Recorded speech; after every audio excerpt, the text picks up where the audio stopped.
I think we're going to get started. It is incredible to see such a lively audience here today for our on-night AR Eyewear Engineering Challenges. Again, my name is Gavin Newton-Tanzer, Partnership Director for AWE, President of Sunrise International. It's a great pleasure to have the opportunity to present with you here today at what looks like to be an incredible on-night. And before we get started, just a couple of quick announcements. We do host our major 4 conferences a year. For those of you that aren't familiar with AWE, our flagship AWUSA conference in San Francisco, AWE Asia this coming year in Shenzhen, AWE EU, which is soon to be announced, which I can release now, is actually going to be in Portugal. So in October 2022, very excited for that, and in Tel Aviv. Though, of course, beyond these major conferences, we have our regional meetups, which generally happen in person, though now also happen online, as well as our large global on-nights, such as we have today. So for those of you that haven't, but really eager to sort of see and meet the XR community again in person, I encourage you to join us next week.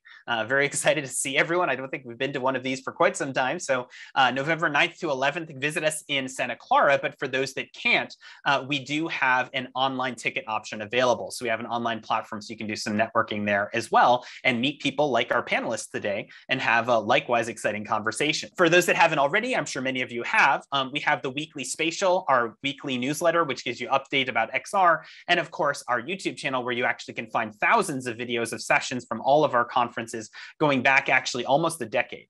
So very excited to see the evolution of some of the videos there.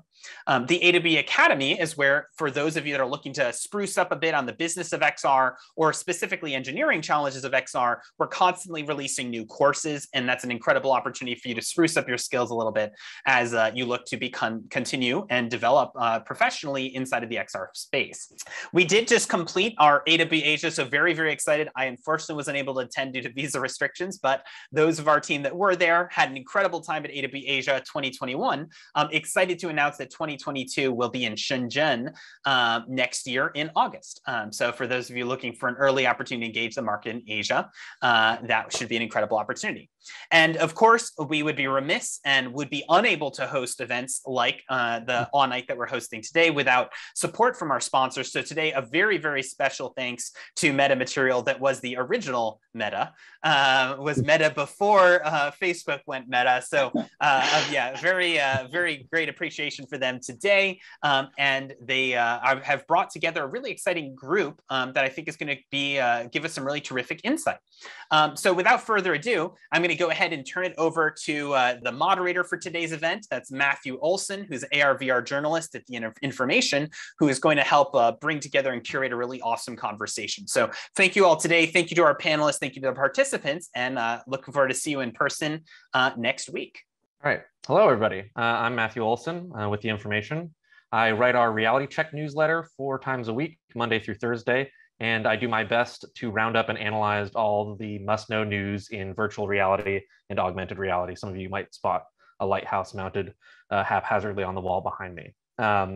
We're here today to talk about the challenges of making augmented reality glasses. And I think that before I let everyone get a minute to introduce themselves, any assessment of how much work still needs to be done to get to that point of widely used AR eyewear should begin with a hopefully quick rundown of where we've gotten over the past couple of years. So I think all of us on today's panel have seen reference designs, some in person. I unfortunately have not been able to, given circumstances, with exciting characteristics. And I think it's laudable that smaller companies like Vuzix and Nreal have AR devices out in their respective markets now. But we're sort of talking about this 2, 3, 5, 10-year horizon to get us to mass market devices. And we assume in many cases that those are going to come from today's larger players. So we know that Apple first plans to release a mixed reality headset with pass-through AR capabilities, potentially within the next year, before possibly moving on to a glasses model within a couple of years of that release. But again, that's all still very much under wraps. Last year, Google acquired the promising smart glasses maker North, but so far it hasn't done much beyond rethinking Google Glass as a still fairly limited enterprise product. Microsoft's Hololens contract with the military is promising for the industry's overall health and survival, but it's a military contract. That doesn't tell us that much about what Microsoft's consumer AR ambitions are. Facebook, now operating under the name Meta Platforms, the full name Meta Platforms Incorporated, just gave a code name to its eventual AR glasses, Project Navarre, but those are expected on a similar timetable to Apple's. So right now that leaves us essentially with Snap, the only sort of big tech company that has given functioning AR glasses to the kinds of creators who are driving the use of augmented reality on social media. And while those spectacles and the $500 million purchase of Wave Optics show that Snap means business, neither of those guarantees that Snap will be first to market with like a successful product. So there's a lot to get into about what's ahead for AR eyewear, and I'm just going to, following the order listed on the slide here, give everyone a moment to introduce themselves. So Mark, if you would like to be first to introduce yourself, please go right ahead. Thank you so much, Matthew. I was born, I guess, some time ago in the Netherlands, in the unpronounceable town of Geldrop, and studied physics at the University of Eindhoven, where I guess also the Philips electronics company is housed. Then I had a wonderful opportunity to spend some time as an undergraduate at AT&T Bell Labs in New Jersey, where I learned all of the amazing things about optical communication. Then went back to do my PhD in Amsterdam at an institute that's called the FOM Institute for Atomic and Molecular Physics, where I learned much of the ropes of manipulating light on chips. Then had an opportunity to do a postdoc at Caltech, and there I worked with Harry Atwater, where we coined the original term for the field of plasmonics, where we started to manipulate light with metallic nanostructures with the aim to start transporting and computing with nanophotonic elements. And then in 2001, I started here at Stanford on the faculty, and I now have been here having fun for about 20 years and seen the development and rise of the field of metamaterials. And I'm very excited to see that now things are really going into production, whereas in 2001, everyone thought it was crazy to manipulate light with nanostructures. Now, many companies are working with us, and it's very exciting to be part of this panel. Thanks so much. All right, thank you, Mark. Let's go on to Jerry. Hi, I'm Jerry Ellsworth. I'm a professional race car driver turned engineer. I've done quite a few products over the years. More notably, I worked at Valve Software in the early days, put together their hardware team, which brought out HTC Vive, Index, moved on, did a startup, and now I'm CEO and founder of Tilt 5. We're a product headset that's geared primarily for entertainment in the home and bringing people together. Great. Bernard, you're up next. Hi, thank you. Thank you, Matthew. Just a few words about me. I started in this field about a decade ago at Google Glass at Google X Labs, and worked on it for about, 4 or 5 years as a principal optical architect, and then joined Microsoft on the burgeoning HoloLens team, and spent the next, 6 years on deriving new architectures for this platform. But today I'm going to put on my SPIE hat. I have another hat. I'm not the president yet. I'm the vice president. I'm going to be the president next year. It's the International Society for Optics and Photonics. I think you may have heard about the SPIE. We have our event coming on in January, 100% in-person event at the Moscone Center. This is the SPIE AR VR MR, and this event grew as a complementary event to AWE. These two events complement each other very well, and we're going to have about 60 invited talks on hardware for AR VR. So I invite you to join us there in San Francisco. I also invite you to join us at our monthly fireside chats that we installed since about a year now at SPIE. We had Zeiss tools showing us their smart glasses and their roadmap a couple of months ago, which was very exciting, curved waveguide. And last month we had Digilens, a local company here in Sunnyvale, showing us their new waveguide wobulator. So everybody's excited about waveguide, and we just talked about the wave optic purchased by Snap for 500 million. So waveguides are really, really super hot today. This month, we're going to have another fireside chat with another local company, Avegant, who is going to talk about miniature display engines. So these are the two different key building blocks, the display engine and the waveguide for smart glasses. So keep tuned, and I'm super excited to be here at the AWE talking about this amazing hardware developments. Let's move on to Eric, who I believe we might need to update your slide there to remove Facebook from the name of Reality Labs. Yeah, I'm not quite sure what the rename is going to be for Facebook Reality Labs, so I'm going to stick with Facebook Reality Labs for now. But yes, as you may have heard last week, our company, our CEO announced a rename of our company to Meta, which is interesting. The timing is interesting given this talk. Anyway, I'm Eric Fest. I manage the waveguide design team here in Redmond, Washington at Facebook Reality Labs. I got my PhD from the University of Arizona. I spent many years in the imaging optics industry. So prior to working in AR, VR, I worked for a number of companies, including Raytheon and Synopsys, where I worked with Code 5 and Light Tools optical design packages. I also wrote a book for SPIE called Stray Light Analysis and Control, and I give classes on that topic at Photonics West and at SPIE Optics and Photonics. Really happy to be here. Really excited, and I'll say it. I'm excited about our CEO's speech last week. I think it was really fantastic. Great. Moving on to Jack. So yeah, my name's Jack. I'm happy to be here. Yeah, my background is actually in atomic physics. That's what I did my formal training in. Did my PhD. So a lot of technologies that are born out of that type of research, which you may read in the news a lot, is quantum computing, atomic clocks, Bose-Einstein condensates, a lot of neat exotic things, but I'm doing something quite different now. So I work for Covestro. We're a chemical company. We manufacture a variety of different thermoplastics, coatings, and adhesives.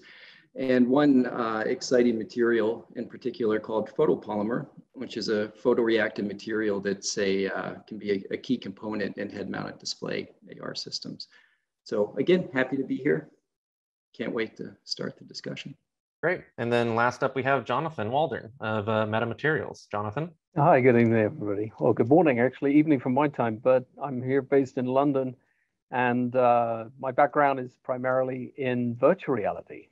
So I started off in research groups studying 5th generation computing, all kinds of esoteric technologies being applied to that domain. And my expertise in those days was a very rare phenomenon of virtual reality. Which I built up the first very early systems, including everything from boots to nuts and bolts, operating systems, new graphics processors, optics, various headsets. And that became my first company, which is Virtuality, which has the odious fame of putting a lot of people through their first virtual reality experience. And in fact, one of the key games there that became very popular was called Dactyl Nightmare, which I think we wrote on a very windy and wet English afternoon up in the office on a weekend.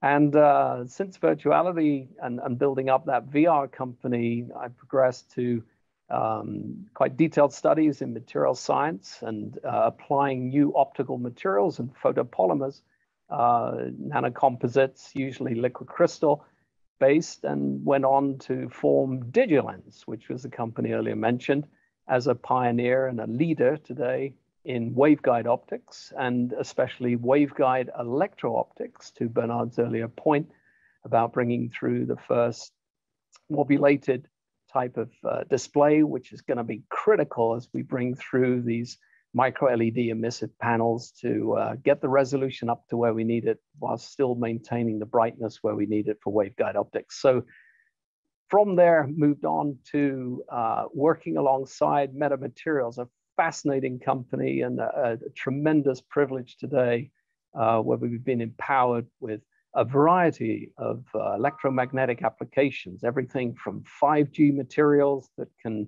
provide outstanding antennas and reception through to other materials that are electro-optic with very high visibility and low voltage for long battery life, et cetera, and we'll be appearing at AWE with a suite of demonstrations about how we can apply metamaterial technology to AR applications. So absolutely delighted to join my colleagues here and look forward to this evening. Great. So I believe that's everybody. And we're going to start with a sort of wide-ranging question. And I just encourage the panelists to, whoever starts first, leave space for answers, but also keep in mind that, we have a lot of folks here today and we do want to leave time for questions at the end if possible. But I'm going to step aside from the engineering challenges at first and ask up front, what use cases do you all think are most likely to drive mass adoption of consumer AR glasses? And perhaps how wide-ranging or narrow do we expect that set of use cases to be once we reach that point? Will they be everything glasses by the time they become popular, or do you subscribe to the idea that more limited use cases might still drive that significant adoption early on? So whoever would like to start. Matthew, I'd love to jump into this one. I really like the fact that you start with the use case and not with hardware. I know that we're here to talk about hardware, but really it's not a chicken and egg. First comes the use case, and the use case dictates how the hardware serves a purpose, which is providing this use case to the customer. It's not developing hardware and then figuring out the use case. And that was a little bit what happened in the early Google Glass days, because the use case was not very well defined, but the hardware was pretty well polished. So really, what is a use case? And today, especially in 2021, you saw Microsoft coming up with the concept of mesh, which is not an application, but which is really a platform over which mesh-enabled apps will be developed, flat apps, pixel apps, or scene apps. You saw Magic Leap touting the C3, which is, as I recall, communication, collaboration, and co-presence. And co-presence, this is really important, the sense of presence, the sense of the presence of another human being with you, although that human being might be thousands of miles away. And this is not replacing Zoom. This is really another era coming on. And I think this is what Facebook is trying to do with, the concept of metaverse is really putting the human at the center and the sense of co-presence. We're yearning this sense of co-presence. And this is really important. We're social animals, and really Zoom is not giving us this, but the sense of co-presence is really important. So Facebook with Metaverse, Microsoft with Mesh, and I advise you to see some of the videos on YouTube with Mesh, and also Magic Leap with C3. They're all going towards this generation of very realistic avatars to provide a sense of presence. And for me, that's the most important for consumer. I'm not talking about enterprise and defense. It's a complete different segment. And these are not the use cases for enterprise or defense, but really the use cases for consumer today for smart glasses. Anybody else? I mean, I don't want to put anybody on the spot, but Jerry, I feel like Tilt 5 focuses on a very particular use case at this time, and on making that something that is accessible to first-time users who may have never even used VR or anything AR related before. But if you don't have thoughts at this time. Sorry, I dropped off there for a minute. I was just trying to catch up on the context. But yeah, I agree with a lot of what Bernard was saying. It's all about the use case, but it also has to be about not boiling the ocean in one go. There's a lot of challenges in front of us, and companies that are trying to take on too much all at once, I believe, are going to struggle hitting it out of the park. And we've seen that historically with a lot of other industries. You go back and look at the home computer industry, you look at cell phones. The real standout companies, found a narrow vertical niche and they just nailed it. And that's what we're working on, is we want to nail the in-home experience that brings people together and make their lives better, right? We don't want to take them out of their existing lives. We want to enhance their lives. And so On the consumer side, success is going to be geared around early wins like that. Well, my view philosophically is in total agreement. Clearly, the magic of immersion, as I used to call it, and this sense of presence is critical, and for especially interactive, as Bernard mentioned, consumer devices. I do think also, in a very practical sense, we're of an era now where, for various human circumstances, COVID, whatever, there's a tremendous drive to have accessible information devices. And I think that to the extent that we look at a one-stop shop where we go to the ultimate goal, I think there are plenty of derivative applications en route, which just provide very accessible information in a convivial way, maybe with limited interaction, and can do a very good job of telepresence with senior engineers that are on the go. They might be called a head-up display.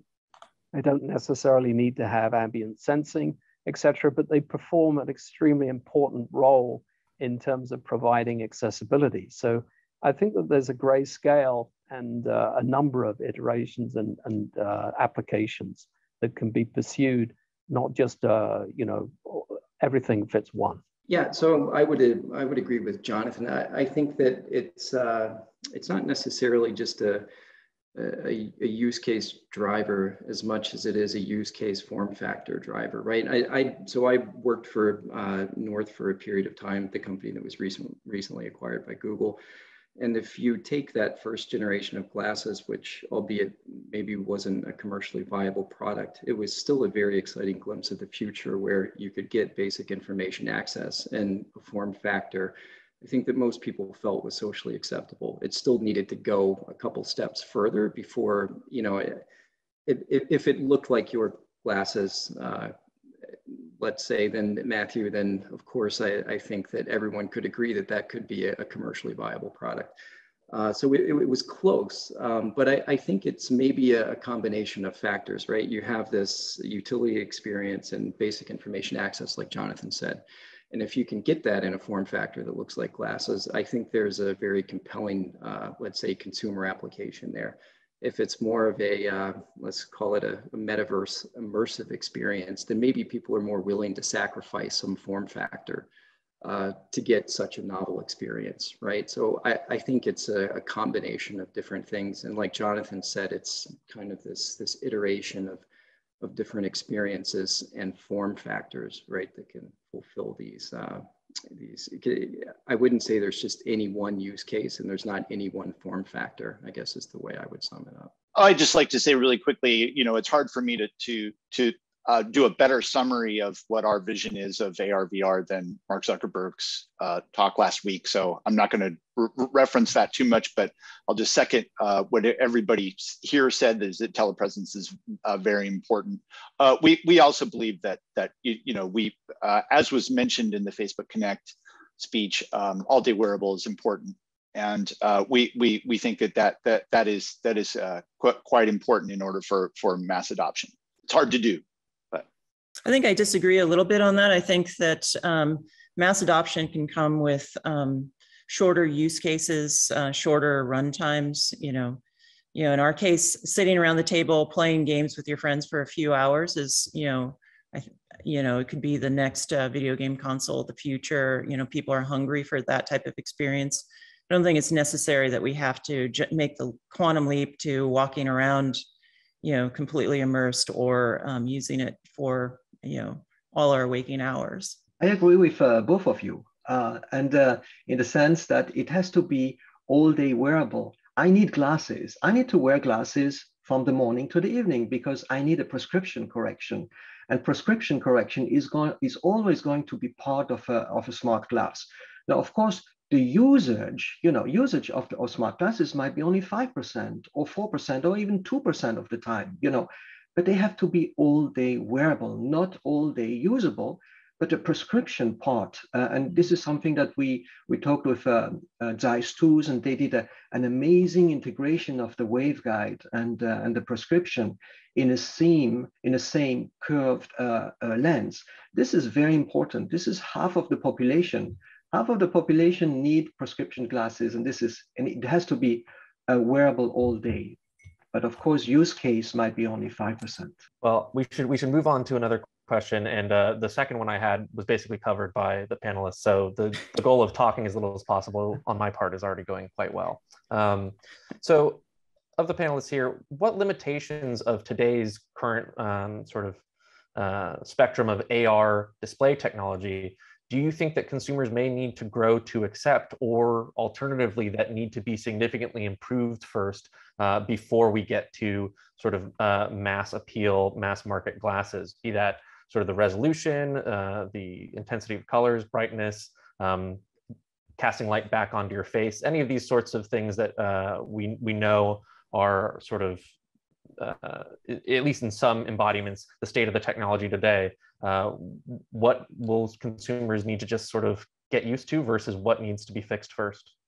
I think we have to fix the dork factor before people start going out, walking around in public. I think that's one of our biggest challenges for all-day wear AR devices. This talks to what we talked about already before, is the social comfort. Social comfort. I'm very comfortable wearing these glasses, and I should be comfortable wearing smart glasses when the display is off and when the display is on. And as you know, in an overwhelming number of waveguide combiners, when the display is on, there's not only light that is propagated toward the eye, but also light that is propagated towards the world. And we call this front propagated light, or also eye glow. And this is a freak factor, you know, which is really important in providing a socially comfortable smart glasses. So this is something that is very often overlooked by designers, because the glasses might look good when the display is off and might look kind of frightening when the display is on.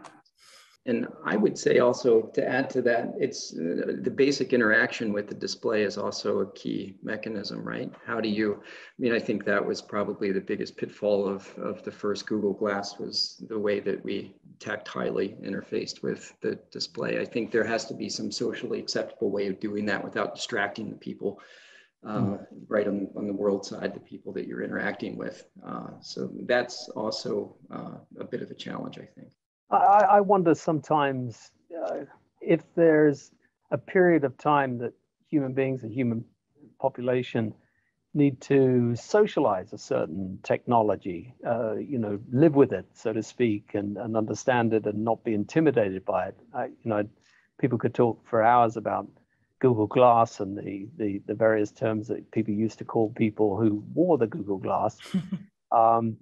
Which I won't go into, but at the same time, you know, I remember in the early days of VR when we had these big clunky headsets, and we just could never imagine this could ever become a consumer product if you had to have this headset that people couldn't see your eyes any longer. And, you know, we had to get that headset to be a pair of glasses. But in fact, VR does very nicely, and Facebook does an excellent job in executing on a beautiful wireless devices that provide great immersivity. And now people look at VR headset, oh, it's a VR headset. And to a certain extent, there's been a passage of time where that technology has been socialized. So notwithstanding, you know, I'm totally all for all-day wearability and battery life that lasts forever, you know, like the Apple Watch. But at the same time, I think sometimes there needs to be a passage of time for people to get associated with it, perhaps. Yeah, we talked about social comfort and, you know, acceptability. Social comfort is important, but personal comfort by wearing glasses is important also. And invasion of privacy is important. Before we talked about, you know, generating realistic avatars. You can only generate realistic avatars if you scan your emotions. Your emotions is your mouth, your eyes, and your forehead, and a little bit other things. Now, this really has to be done in an inside-in architecture, not outside-in, as in the previous holoportation cases, but really inside-in. That means that you have sensors. You will have sensors on your smart glasses that will track your emotions, you know, much better than you can track your own emotions. That means that your glasses will know more about your emotions than yourself. And this is an amazing invasion of privacy, but this is the requirement to generate realistic avatars in real time. So think about this. I just want to mention, as the material scientist, or one of the material scientists here on the panel, that it's going to be the new materials that are emerging that will make it possible to really shrink the bulky headsets that we have right now to more and more compact form factors. And this can include the beautiful photopolymers from Covestro, or new metamaterials coming online, where there's a true revolution going on now for about 20 years, where people are increasingly being able to compute and design optical metamaterials to perform new types of functions to allow more sustainable development. And all of this, well, it's still a process, but it's going to be slowly integrated in our eyewear and will make things look more fashionable and allow new types of functionality in terms of imaging and sensing to be incorporated. So I'm excited about this future. I'm waiting for the day that someone comes up with the equivalent of Moore's law for optics. So we need an AR Moore's law equivalent so that we can predict forward. I fully agree, because this is going to help direct investments and awareness of what can be done nowadays with all of the materials that are being produced. And yeah, we don't have that, and for sure the silicon semiconductor industry has notably benefited from this. I think we're challenged by the fact that our market still is moving into many directions, and we don't know yet, like in silicon electronics, that we want to scale things smaller and make things faster and more power efficient. Here, I think the opportunities still have not all been identified what we may be able to do. So it's very exciting, but then also challenging to develop a roadmap. But yeah, I think maybe some of the people here on this panel can comment further on that. I think this is a very interesting question. There is no Moore's law in optics, but you can always go around. For example, I have seen many amazing developments in flat cameras that don't have a lens, where the phase mask is directly on top of the CMOS. So you don't really, that's not Moore's law, because the functionality is completely different. It's not an imaging functionality anymore, but it's still a sensor that might sense some information that is important. The other thing is, when I look at a pair of glasses, I see an amazing area which is in front, which are the lenses. Now, you can't really shrink optics, but you can multiplex different functionalities on transparent layers. And we saw this already a couple of months ago with Zeiss 2s. But imagine that you can put in sensors, transparent sensors, on top of a waveguide combiner, and also move part of the display engine optics into the waveguide.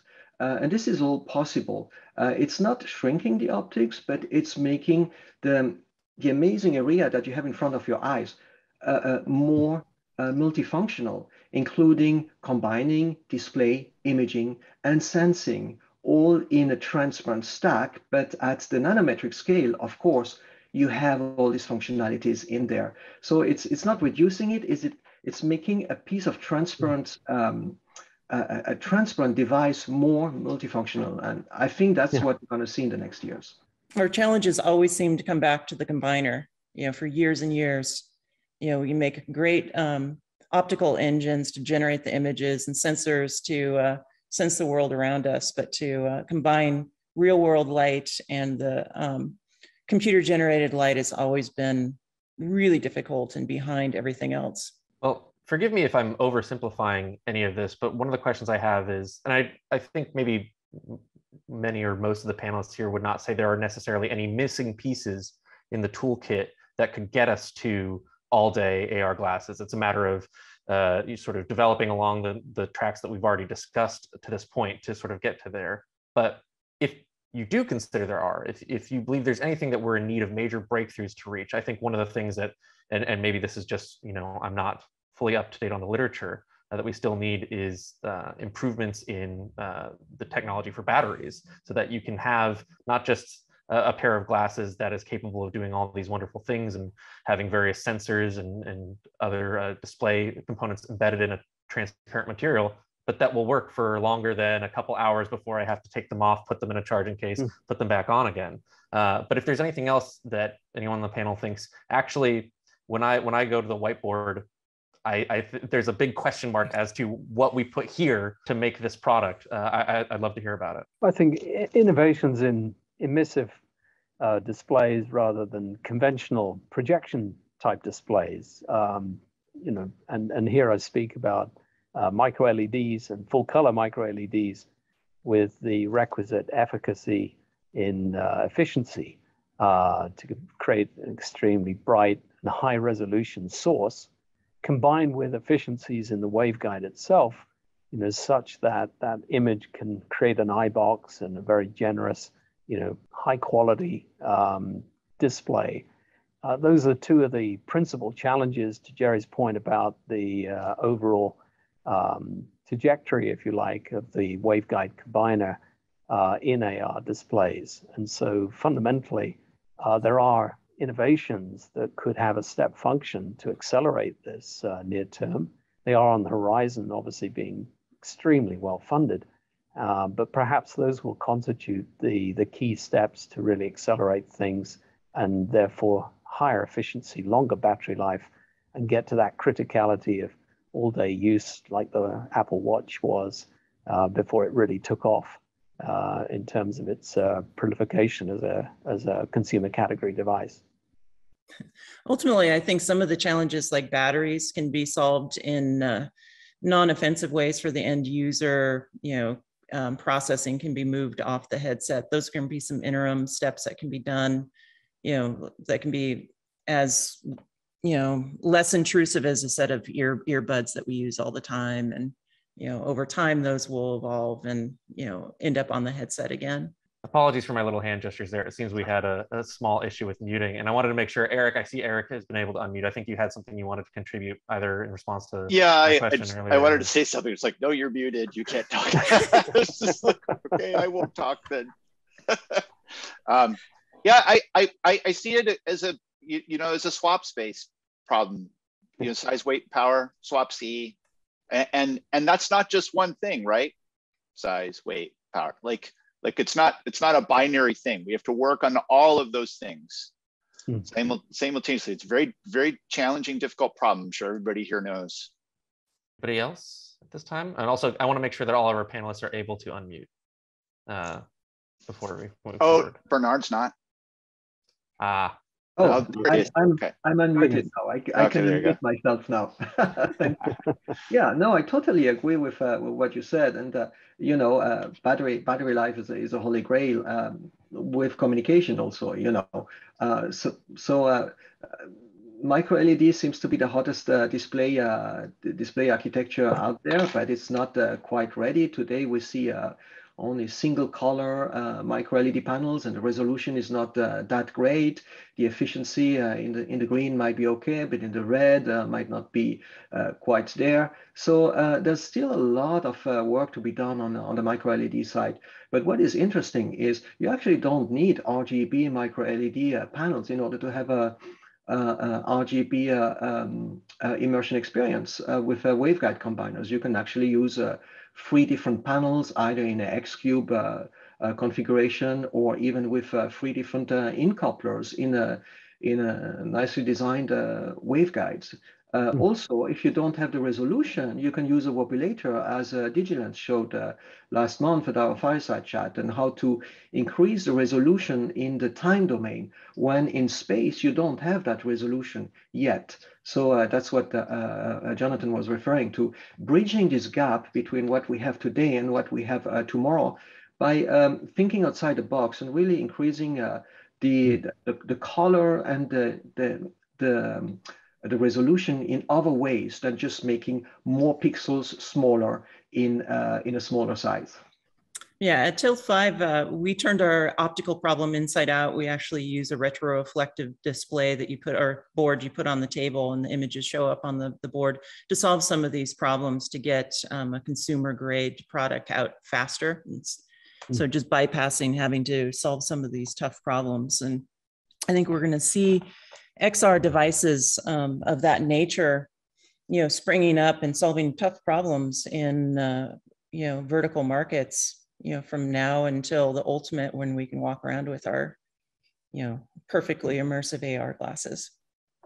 I just want to note here that I guess new materials also here are making great advances. I guess with Samsung, we've developed an ultra high density display using metamaterials by patterning the electrodes that inject charge in the light emitting pixels by patterning the metallic electrodes with metamaterials. We've been able to extract more light and achieve higher color purity and achieve now pixels that are truly approaching the wavelength of light, sort of on the 1 micron, a hundredth of a hair size. So there's advances there, and new things that have been possible but are on the horizon is the multifunctionality that Bernard Kress mentioned. We can now achieve multiple functions. We can manipulate in one piece of optics multiple wavelength of light or polarization states differently,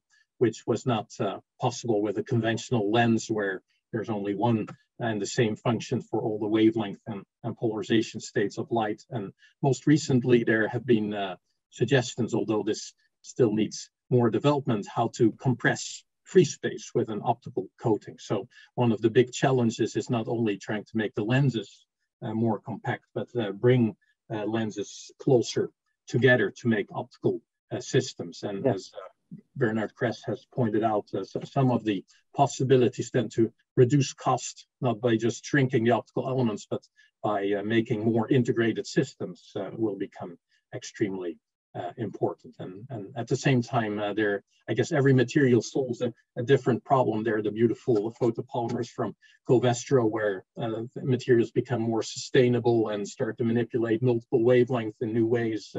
So I think it'll be a very interesting multi-material approach to try and solve all of the challenges we're facing right now. Yeah, I think to add to that, it's I think in the near future will be a lot of exciting practical demonstrations of these types of different combiner technologies. I mean, even for us, for people that are familiar with our technology, I mean, traditionally we approached it as this web coated or coated film technology, which had this material thickness range and a performance metric that a lot of people are keen to focus on, average refractive index modulation. And this is something that can translate directly into field of view. But what we've now done differently or added, I should say, is we have a liquid supply form now. So this gives one the ability to have much thicker photopolymer layers where this performance metric, average refractive index modulation isn't necessarily the most important factor. And I think now, especially, some of you may be familiar with this framework that we're building with Metamaterials for a one-stop shop. But this type of thing will allow us by extension to extend our team. So, we can find or build a linkage in the value chain as a component maker for these, materials and these lenses and light guides and such, but also allow us the opportunity to focus on more of these advanced demonstrations of this large, really performance, parameter space that we have with the material. And that's been something that's, it can take a bit of effort to do that, just because there's so many different ways from an optical architecture perspective that you can approach this. And there's so many different variations of the material that one could use. Demonstrating the full potential of the technology is something that we're very excited to do in the near future. I do want to make sure that we try to leave some time for a question or two from the audience at the end here, but I do have sort of one last one to end on. And this, I think, again, relates to the spectrum of what we've been talking about with new materials or sort of production-ready advancements that we'll see in products, within the next 2-3 years. But Avi Varziv, who has worked for a number of companies in the space for quite a long time, done work with Apple, Microsoft, Disney, recently wrote a blog post sort of keying off of the release of Facebook's Ray-Ban Stories glasses, which are not full AR glasses, but they have cameras that allow you to take pictures sort of hands-free, pictures and video. And of course, in so many embodiments of VR tech today in particular, you use cameras, even low resolution black and white ones, in order to do spatial tracking, to know where the glasses are in the environment and display information correctly to the viewer. And Avi was pushing back on this idea that we need to use cameras as the main sensors to drive this because of the associated privacy concerns. You know, if you always need these on, regardless of how that data is supposed to be handled, it sort of presents this risk of that, very rich visual data being mishandled in some way. And I'm curious to hear from this group, when we're talking about, we've already sort of touched on the basis of maybe there are AR glasses that aren't all day, all the time used, but are all day wearable and are useful in other ways. But I'm curious to hear your thoughts on this central problem of the sensors required to enable what these devices do versus the sensor tech that we have available to us today that seems the most practical, but then might invite these sorts of concerns. Of course, and I'll put my own sort of take on this out there, which is that, of course, if we can sort of sit here and imagine a perfect sensor that could replace a camera by giving us all the relevant information we need at the same, it may in that sense just be similar to a camera. It may not be visual information, but you may be able to still glean the same sort of sensitive information that you're worried about in the first place. And then we're back to square one. So I'd love to be proven wrong on that point or given some other way to think about it, especially with regards to technology that you're actually, you yourselves are working on. Yeah, no, sensors are key aspects, not only the display and the combiner, the display engine, the combiner, but it's also the sensor and the communication, of course. Is it going to be a thin client directly to the cloud with 5G, or does it have a companion phone? This changes completely the story, and we know that Apple will have a companion phone. Of course, that makes a lot of sense for a company like Apple. Doesn't make too much sense for companies who don't produce cell phones. But going back to the sensors, the first thing that I said is multifunctionality. The largest area is in front of your eyes, and this is also the area that can dissipate the most energy. You can only dissipate about 2 watts on a smart glass. That's it. And you really want to put it where you can dissipate the energy the most. And having transparent sensors. There was a paper by University of Arizona how an eye tracker can actually be made in a waveguide at SPIE. I would like to point this paper out. It was really great. It was last month, and really a lot of sensors can be integrated in a transparent periscope way or in other transparent ways on the combiner without interacting with the digital combiner functionality. So why do we need more sensors? Well, we talked about the co-presence and generating avatars. So of course you need 6 stuff head tracking. That's for sure for world-locked holograms. You need gesture sensing, and that's a given also. So are these cameras or the different sensors? They don't need to be optical. They don't need, there's many other ways to implement gesture sensors. And eye trackers are interesting. Are they needed for smart glasses? Well, the question is out there.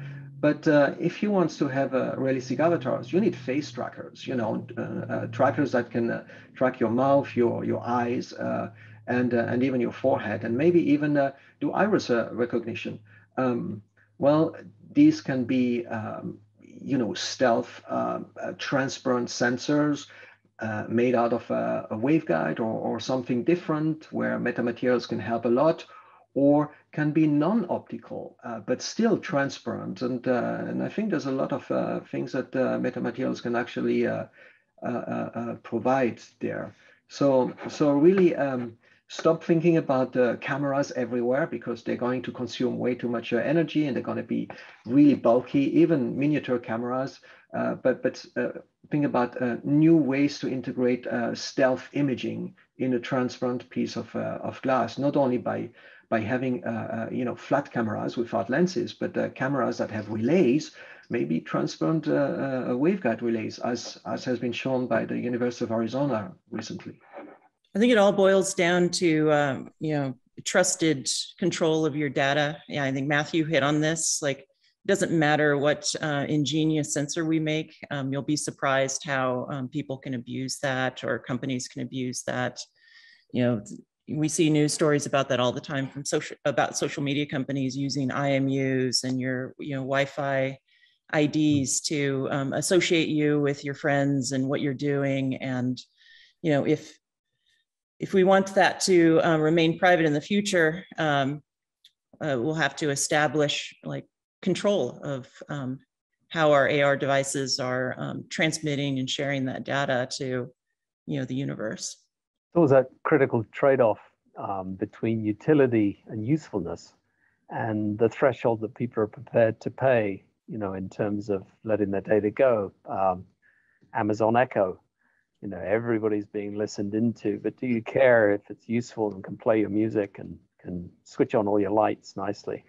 Whether you go to passport control and everybody's being biometrically scanned in their eyes, and all that biometric data is being held now to the extent that you don't even have to go through any physical human passport adjudication. So I guess to a certain extent, there's that critical balance between utility and what it's worth in terms of concern about, But to earlier Bernard's point, building those sensors into the actual material itself and creating highly responsive analog sensors that aren't just a general purpose camera.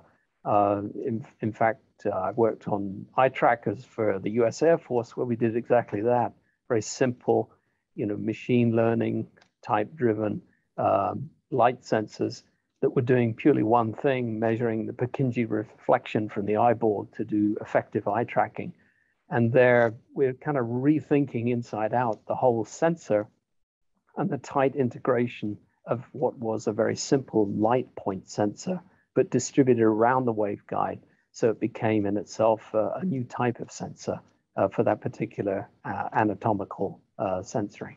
Now, I know we're very close to the end here, and I would invite the AWE digital team, if you have a certain way that you like to solicit questions from the audience, to weigh in. If that's raising hands or putting it in the chat, let me know.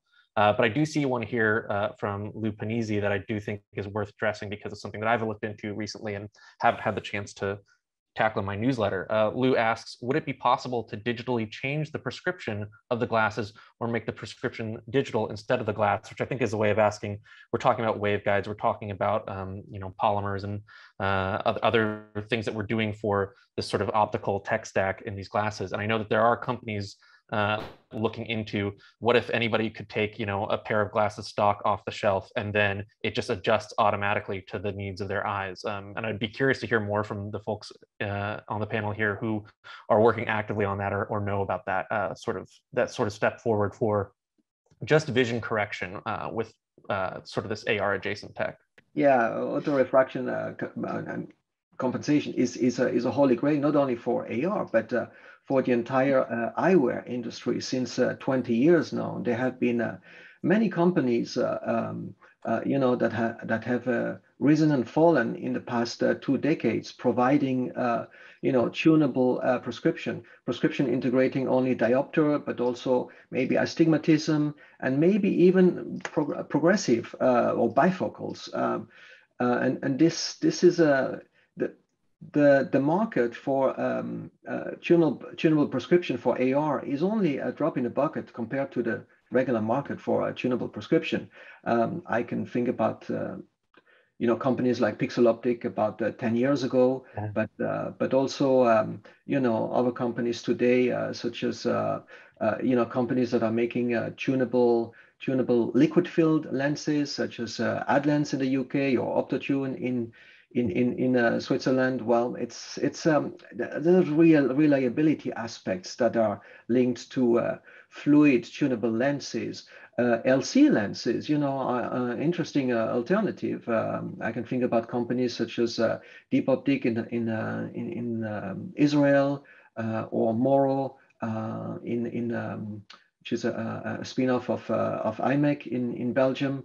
You know, they're all working on very exciting ways to provide this tunable prescription, which is really important. But you have to remember that, you know, if you have prescription in a pair of glasses, your pair of glasses are a class 1 medical device, and you have to register them, and you have to have a quality management system internally for hardware. You can't just sell this.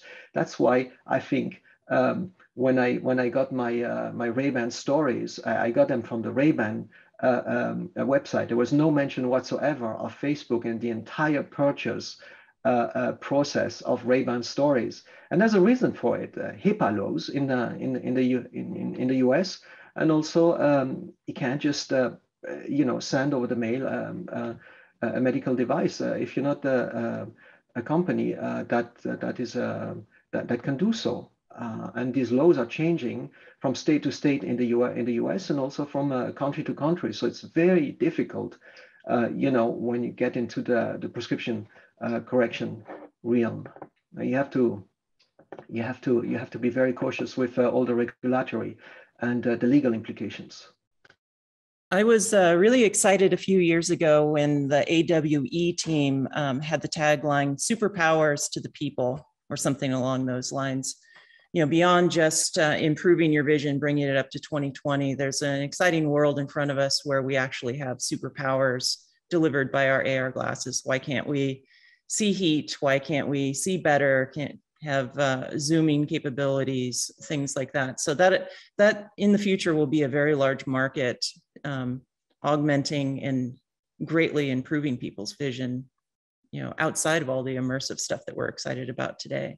Yeah, maybe I can mention that, well, in the lab, we're working on dynamic meta surfaces where we can make lenses and optical elements that steer beams that are completely flat, but there's still I guess, a long way to go to integrate this into eyewear, get rid of all of the undesired reflections, to make anti-reflection coatings for metamaterials to correct all of the aberrations. So I wanted to make the pitch that, I guess, as a university, it's great to see now that many universities are starting to educate students in the art of nanophotonics and new materials for optics. And I think these panels and discussions are really bringing attention to this field more and more. And students are extremely savvy in finding the right fields to work in. So right now I have a specialty course on nanoscale photonics at Stanford, and more than 30 students now show up for this course. So I just want to stress, to solve these really challenging problems, we have to invest in educating the next generation of people that are going to help us design all of this. And I guess many companies, I think, hopefully will hire some of our students to start working on this. Well, already have, Mark. I know, thank you. You've taken all of our best people. Well, I do believe we are at the end of the allotted time here. Apologies for everybody who was asking questions that we didn't have time to go through. The panel, of course, I had to do very little in terms of prompting to have you all talk about this topic intelligently and in a, I think, really accessible way. If there are any pressing questions that the audience has, I do encourage them. I mean, my email is on my Twitter profile. It's at Matthew Olsen, and then I do my newsletter. I can try to ask at some point down the road, either at AWE next week or subsequent events, questions to anybody here. So as moderator, I'd like to thank all the panelists today for taking their time. And of course, I was not the one organizing this from the get-go. I was enlisted as well. So thank you to AWE for having me and for putting on this panel. Anybody else have closing statements, or I want to also leave room for the organizers to say anything here at the end. So so go ahead. Thank you so much for everyone for being here today. It was an absolute pleasure. And yeah, no more comments for us. We look forward to seeing you at AWE USA just a short week from now, and feel free to join other future on-nights. You can reach us at awexr.com or on our various social channels. Again, thank you to our panelists. Thank you to Meta for sponsoring today and allowing us to have this conversation. And we look forward to having more of these conversations in the coming months. Thank you very much, everyone, and have a wonderful day.